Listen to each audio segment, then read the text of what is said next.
relationships move through a predictable, divine rhythm of connection and disconnection.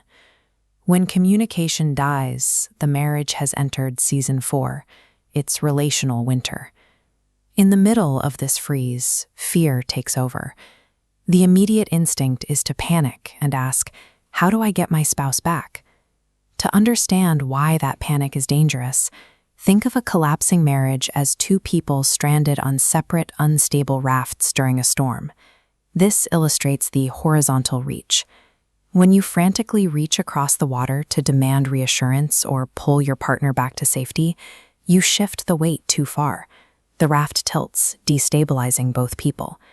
Desperate grasping often capsizes both rafts.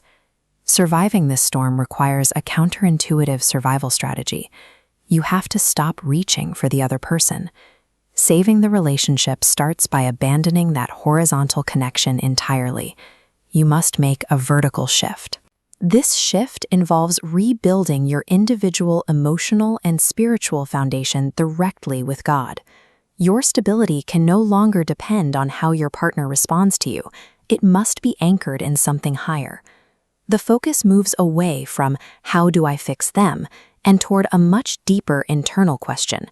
Who is God inviting me to become during the silence? This phase requires the grueling work of sitting with your own grief. It means learning to observe fearful, intrusive thoughts without feeling a compulsion to react to them. As this diagram shows, when a person anchors upward, their raft finally levels out. They develop an individual foundation strong enough to bear weight, regardless of what is happening in the other raft. Navigating this dormancy requires a strict code of conduct, specifically regarding communication restraint. The rule is absolute. If you do not have the Spirit with you, do not speak and do not listen. Adopting this silence works as a medical necessity.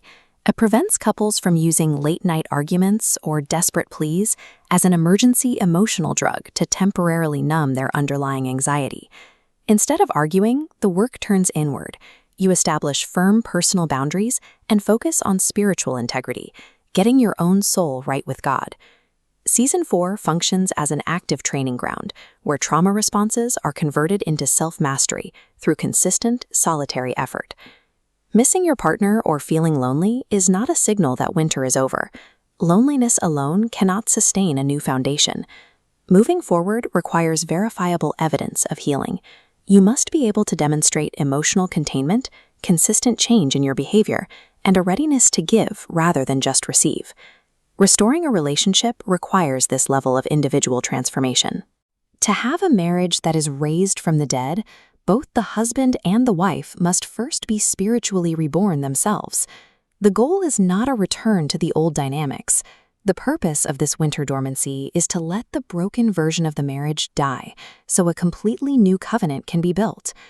Once that individual stability is proven, the couple moves into season 1, a deliberate, cautious phase of new courtship. The intimacy's pyramid maps the path back to connection. Rebuilding starts at the bottom, with baseline safety and verbal sharing.